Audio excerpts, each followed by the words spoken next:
Hi, my name is Ruth and welcome to CCity TV 1, 2, 3.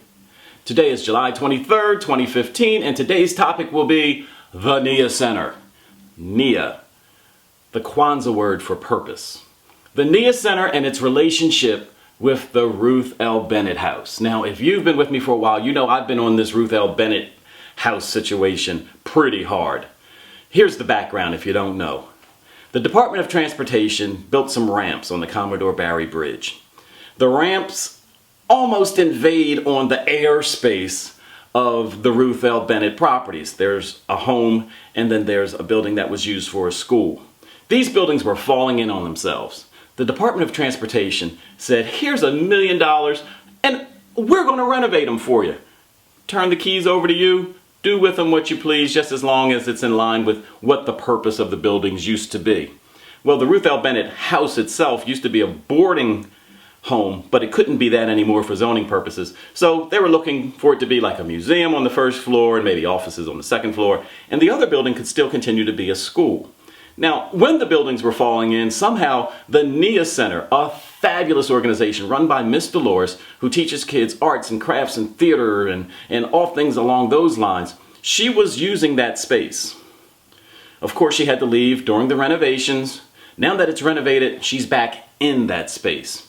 Now, in my mind, Miss Dolores and the NIA Center are tenants of this building. But I just received a press release 2 days ago that says they're having a GoFundMe campaign, which is great because the NIA Center deserves every dollar they can get to teach these kids arts and crafts and theater and song and dance and all the fun stuff that they do.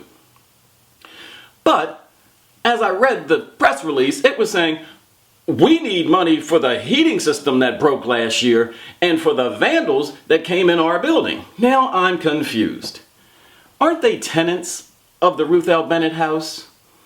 Shouldn't the people who own, isn't that a capital expense, heating and ventilation and air conditioning?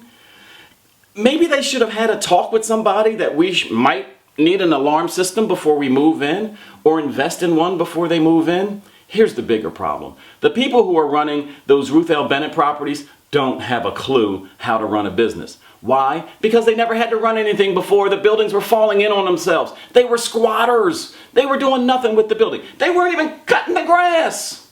And now they've got this beautiful edifice, 2 of them, which they could rent, lease for market rates because it's the newest, most renovated property in the city. And they don't know how to do it, or they just don't do it. Why not just rent out the first floor of the building that the NIA Center is using to somebody who really could use the space and pay for it, and then put the NIA Center upstairs on the second floor and let them use it for free? In my mind, even the Ruth L. Bennett house could be used fully. There's 4 or 5 rooms upstairs that could be personal offices. The first floor could be dedicated to a museum for Miss Ruth L. Bennett. What I envision, though, because the Ruth L. Bennett house is like a block away from the soccer stadium, is that the guys, my favorite guys, the Sons of Ben, would have like a little place that they could call their home. Could you imagine that? I mean, the type of stuff that they already invest into the community. Food for the Bernadine Center, coats for the kids.